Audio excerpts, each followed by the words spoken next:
دکھاؤ زور مت تم مجھ کو اپنے مال و دولت کا، دکھاؤ زور مت تم مجھ کو اپنے مال و دولت کا، میری قسمت میں ہے صدقہ میرے برہان ملت کا۔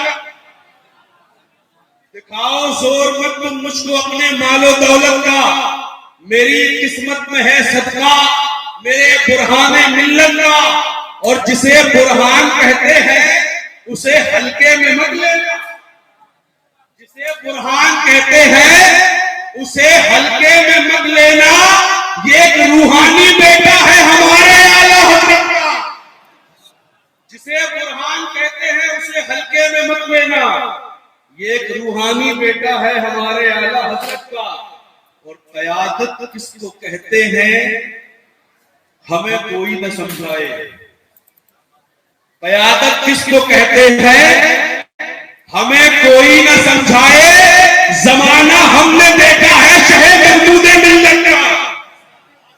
قیادت کس کو کہتے ہیں ہمیں کوئی نہ سمجھائے، زمانہ ہم نے دیکھا ہے شہ محمود ملت کا۔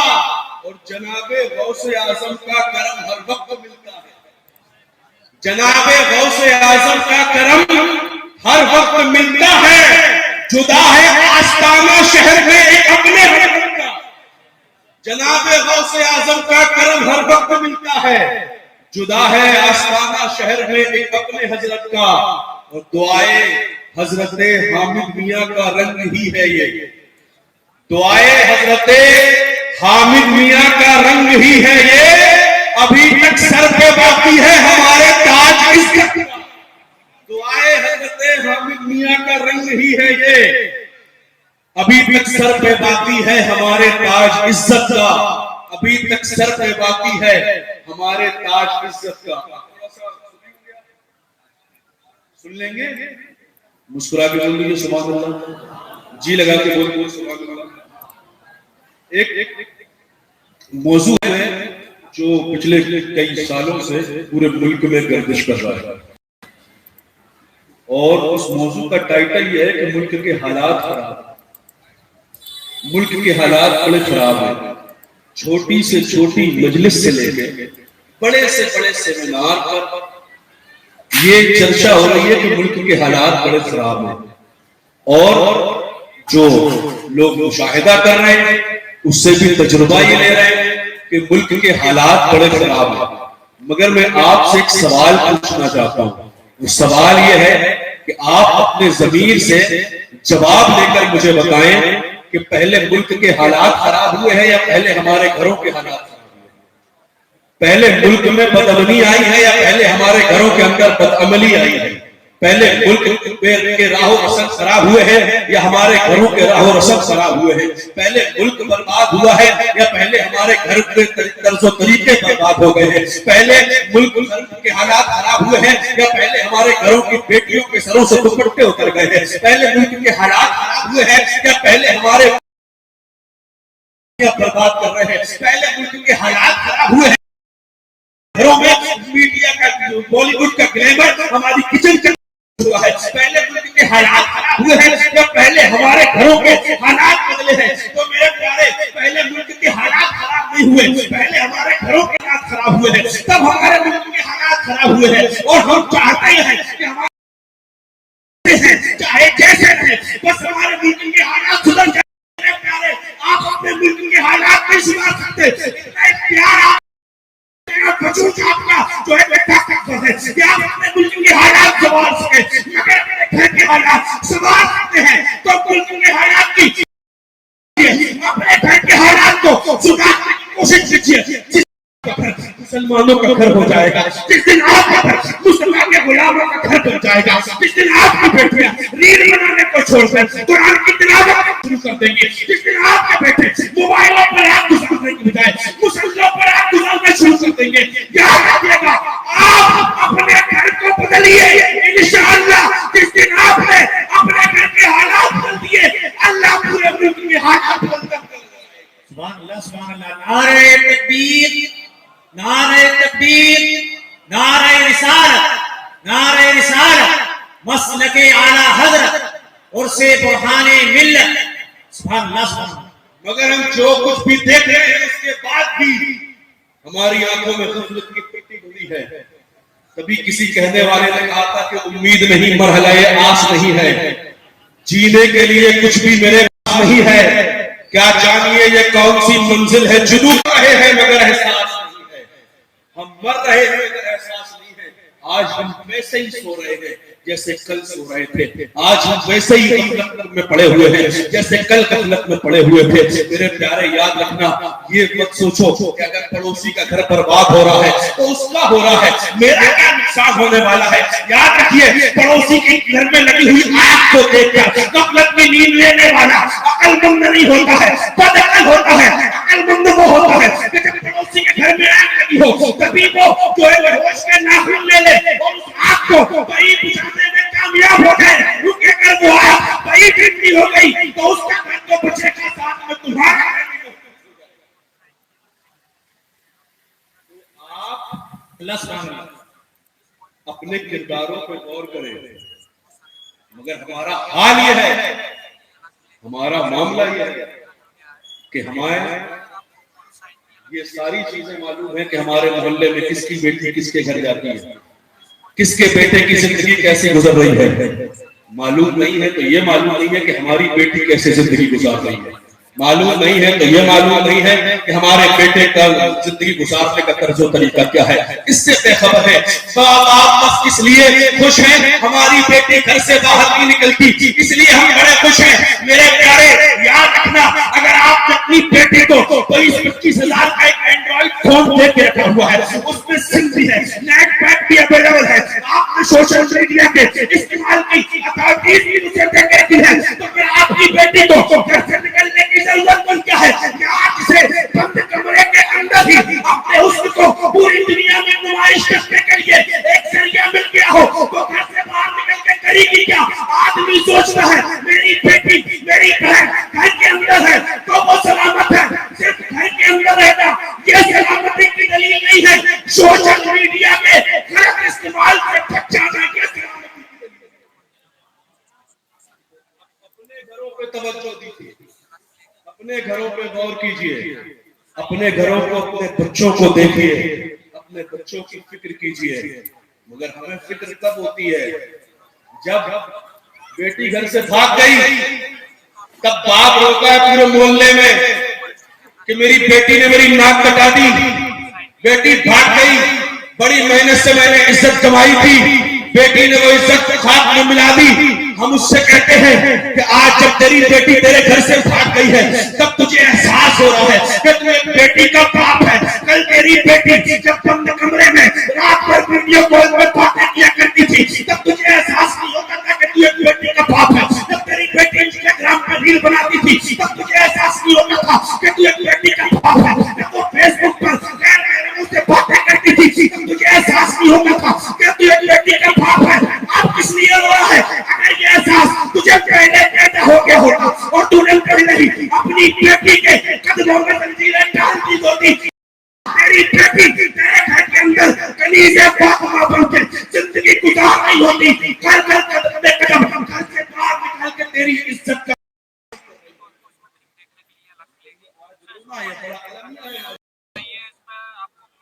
ہم آج اتنا سب دیکھنے کے بعد بھی ہم غفلت کا شکار ہیں.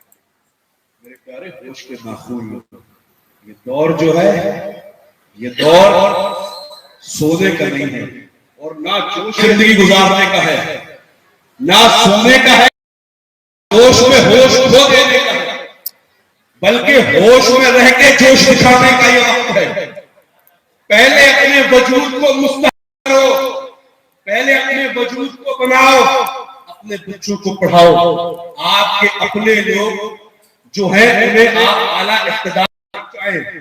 جتنے سرکاری محکمے ہیں ان محکموں میں اپنے لوگوں کو پہنچائیں. لوگ آج شکوہ کرتے ہیں, ہم بولتے ہیں سنتا کوئی, فریاد کرتے ہیں, فریاد رسی کرنے والا کوئی نہیں. یار کون کرے گا؟ کسی ڈپارٹمنٹ میں تمہارا آدمی ہے ہی نہیں. جب تمہارا والا کوئی نہ صاحب اقتدار میں ہے, نہ پولیس میں ہے, نہ میڈیا میں ہے, جب کہیں سے کہیں تک تمہارا ہی نہیں تو تمہارا سننے والا ہے کون؟ جس دن تم اپنے لوگوں کو ہر محکمے میں پہنچا دو گے, صاحب اقتدار بنا دو گے, اس دن تمہیں صرف بیٹھ کر جو بات کہو گے تمہاری وہ بات ایوان سیاست میں جا کر ٹکرائے گی، وہ بات وہی مانی جائے گی جو تم نے کہی۔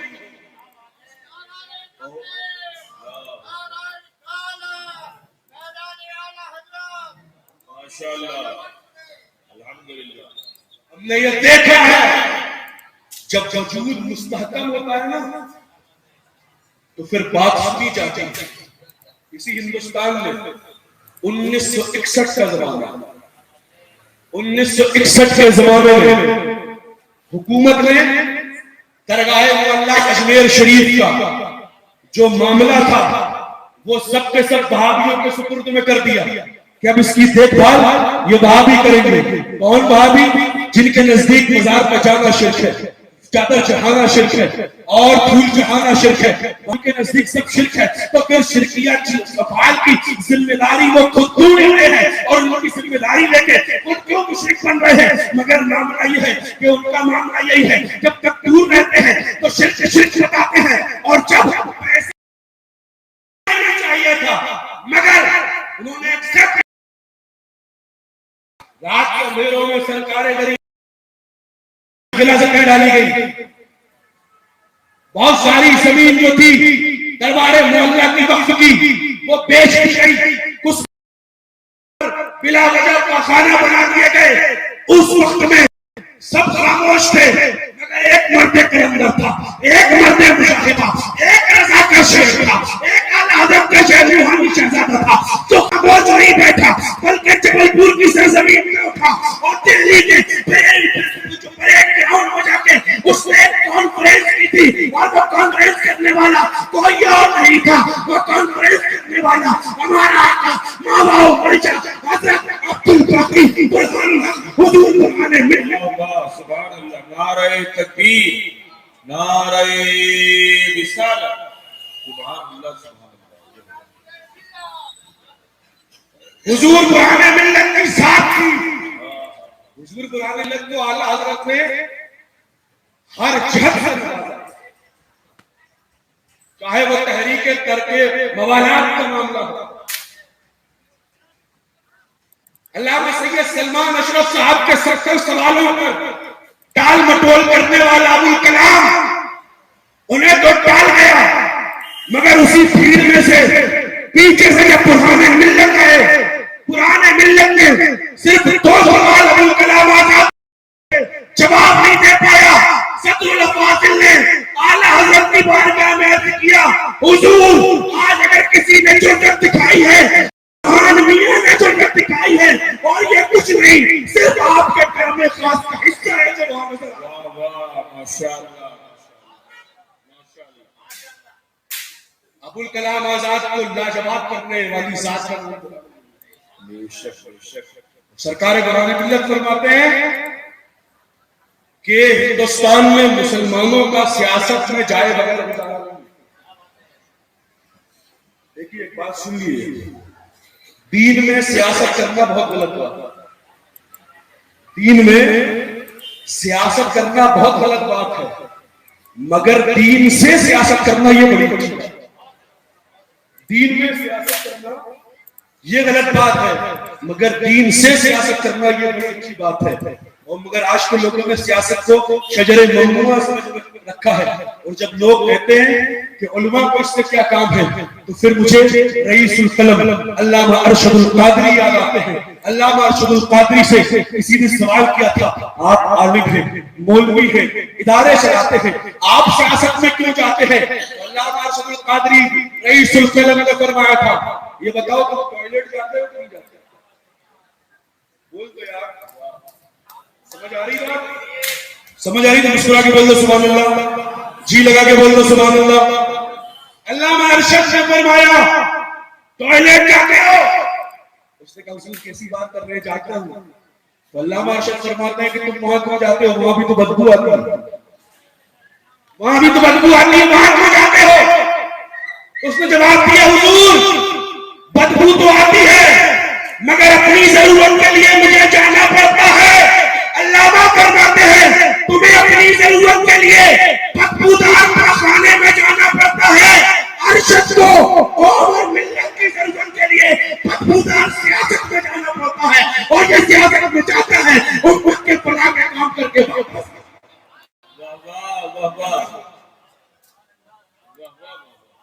یہ ہمارے علماء ہمارے کابرین کا کردار ہے.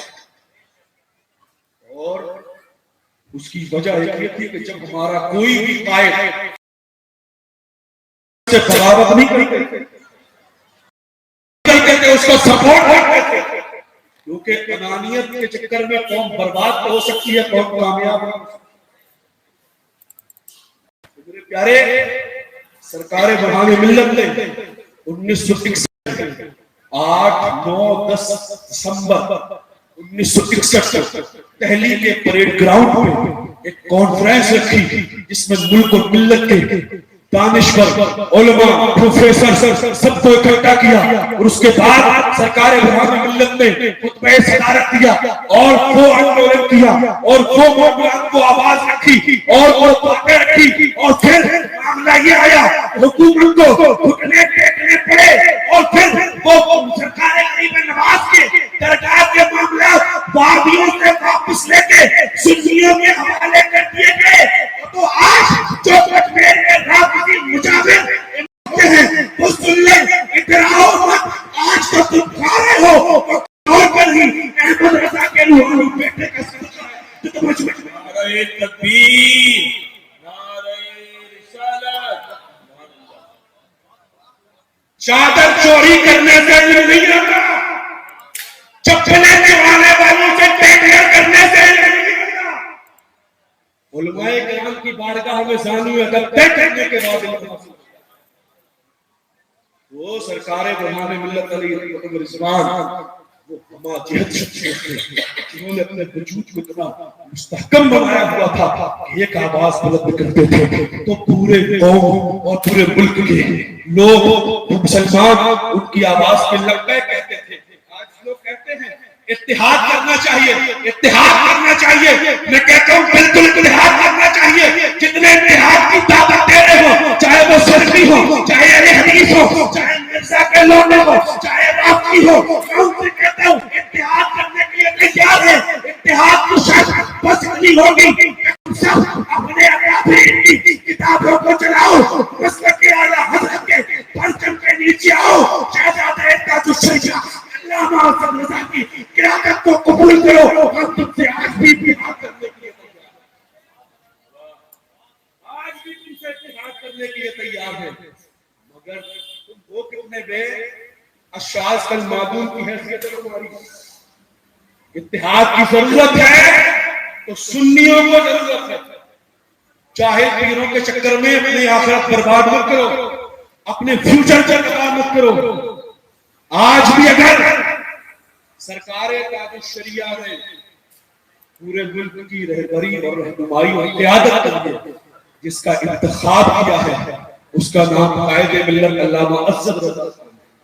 آج بھی جیسے پہلے خانقاہوں کے صاحب سجادگار ہوتے تھے, جو جب ایک قائد ہوتا تھا تو اس کی اطاعت کرتے تھے, اس کی اتباع میں رہ کر سارے کام کرتے تھے, اسے سپورٹ کرتے تھے.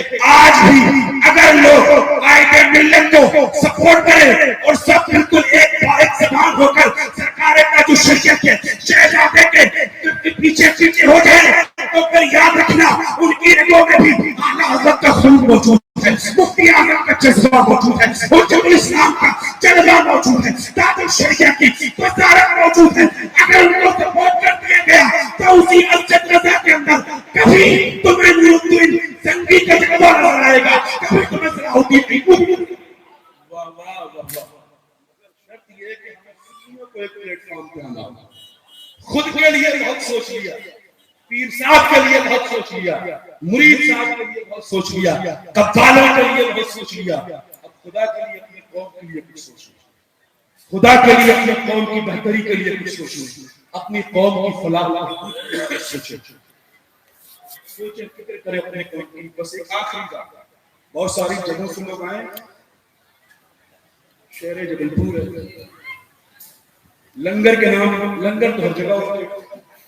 جب لنگر کی کمیٹیاں ہوتی ہیں نا محرم میں, تو وہ 4-4 فٹ کے فلیکس بنتے ہیں جس میں ایک فٹ کی تو صاحب کی فوٹو ہوتی ہے, یہی سمجھ میں نہیں آتا کہ یہ لنگر امام حسین کو منانے کے لیے ہے یا دنیا کو دکھانے کے لیے؟ کس لیے یہ لنگر لوگ کرتے ہیں؟ اور پھر اس پہ کمپٹیشن چلتا ہے. کمپٹیشن ایسا ہے کہ اگر ایک کمیٹی نے 100 دیکھ کر لنگر کیا ہے، آنے والے ہفتے میں جو کمیٹی لنگر کرے گی وہ 125 دیکھ کر کرے گی، اس کے بعد والی 150 دیکھ کر کرے گی، اس کے بعد والی 200 دیکھ کر کرے گی. کمپٹیشن اس میں چلتا ہے. میرے پیارے بات بتاؤ، آپ کے شہر میں، آپ کی بستی میں، آپ کے گاؤں میں لنگر کر کے کمیٹیاں ہیں، مگر کوئی ایک کمیٹی آپ کے گاؤں میں ایسی ہے جو مسلمان قوم کے غریب یتیم بچوں کی تعلیم پر پیسہ خرچ کرتی ہو؟ کوئی ایک کمیٹی ایسی ہے کہ جو لب ریپ کے جال میں پھنسنے والی لڑکیوں کے تحفظ کے لیے پیسہ خرچ کرتی ہو؟ کوئی ایک کمیٹی ایسی ہے جو یتیم بچیوں کی شادیوں پہ پیسہ خرچ کرتی ہو؟ کہیں ایسی تنظیم نہیں ملتی، کہیں ایسی کمیٹی نہیں ملتی. میرے پیارے ان لنگر کے 100-200 دیکھ والوں سے میں عرض یہ کرنا چاہتا ہوں، میری گزارش ہے آپ رقم اتنا ہی اکٹھا کریں، اماؤنٹ اتنا ہی اکٹھا کریں جتنا آپ ہر سال کرتے ہیں، اس سے بڑھ کے اکٹھا کریں، مگر اس کو خرچ نہ کریں. اس میں سے کچھ پیسہ امام حسین کے لنگر پہ خرچ کرتے ہیں، باقی پیسہ بچا دیں اور امام کی بارگاہ میں عرض کریں، اے امام ہم نے یہ تھوڑا سا نذرانہ آپ کے نام پہ پیش کر دیا ہے، اب یہ جو پیسے بچے ہیں اس پیسے سے ہم آپ کی والدہ طیبہ طاہرہ فاطمہ عاصمہ ظاہرہ زکیہ حضرت سیدہ فاطمہ زہرا کے نام پہ ایک اسکول کھولیں گے جس میں آپ کے نانا جان کی امت کی بیٹیاں پردے کے ساتھ تعلیم حاصل کرنے کا حق حاصل کریں. ایک تنظیم ایسی ہو تاکہ ہماری بیٹیاں پردے کے ساتھ تعلیم حاصل کر سکیں، کو ایجوکیشن کرنا پڑے. آج ہم بیس کوڈ کے محتاج اس لیے ہیں کہ ہمارا خود کا کچھ نہیں ہے. جس دن ہم نے اسکول بنا لیے، جس دن ہم نے اپنے کالجز بنا لیے، جس دن ہم نے اپنے ہاسپٹلز بنا لیے، اس دن ہم دنیا سے اس کا ڈریس کوڈ لے نہیں رہے ہوں گے. پوری دنیا کو مصطفیٰ کا ڈریس عطا کر. میرے پیارے بھائیوں، ملت میں حاضری دینے والوں، اپنے گھروں میں جاؤ، اپنے گھروں میں فکر کرو. ایک دفعہ دیکھنا اپنے گھر کے جا کے یہاں سے اور پھر سوچنا کہ کیا یہ گھر دیکھنے میں مصطفیٰ کے غلام کا گھر نظر آتا ہے کہ نہیں آتا ہے. اگر آتا ہے تو پھر الحمدللہ، اور نہیں آتا ہے تو پھر اسے بدلنے کی کوشش کریں. اپنی بچیوں کو بچپن سے پردے کی عادت ڈالیں، بچوں کو میرا روی سے بچائیں، سوشل میڈیا کے استعمال سے محفوظ رکھیں. ورنہ یاد رکھیے گا جو آج دوسروں کے ساتھ ہو رہا ہے کل وہ ہمارے ساتھ بھی ہوگا. خدا نہ کرے کسی کی بیٹی کسی غیر کے ساتھ چلی گئی، پہلے وہ گھر سے جائے گی، پھر مذہب سے چلی جائے گی، اور مذہب سے گئی تو جنت سے چلی جائے گی. اسی لیے میرے بھائی، میرے عزیز، میرے پیارے، اپنے گھروں کو جا کے توجہ دیں، اپنے گھروں کی فکر کریں، اپنے محلوں کی فکر کریں، اپنی قیادتوں کی فکر کریں. خود اپنے والد کو آپ ترقی کی منزلوں کا مسافر بنائیں، اور اگر یہ کر لیا تو آنے والے 10-20 سال کے بعد ہمارا کردار ان کے لیے جواب دے گا جو ہمیں جاہل کہتے ہیں، جو ہماری قوم کو جاہل کہتے ہیں. ان کا جواب زبان سے لینا کافی نہیں، کردار سے جواب دینا وقت ہے. اسی لیے اپنے کرداروں کو سنبھالیں، اور سنبھال لیں گے پھر رب کا وعدہ ہے وَأَنْتُمُ الْأَعْلَوْنَ إِن كُنتُم مُؤْمِنِينَ. تم ہی کامیاب ہوگے اگر تم مومن ہو. اللہ رب العزت ہمیں آپ کو سب اپنے پیارے حبیب کے صدقے ہوش کے ناخن لینے کی توفیق عطا فرمائے، غفلت کو ترک کرنے کی توفیق عطا فرمائے. اس عرص پاک کے مقدس لمحات کے فیوز و برکات ہمیں عطا فرمائے، اور بولنے میں کوئی شیء غلطی ہو گئی ہو اللہ اپنے حبیب کی صدقے سے معاف فرمائے. استغفر اللہ ربی من کل ذنب واتوب الیہ. وآخر دعوانا ان الحمد للہ رب العالمین. السلام علیکم ورحمۃ اللہ وبرکاتہ. ماشاءاللہ، الحمدللہ.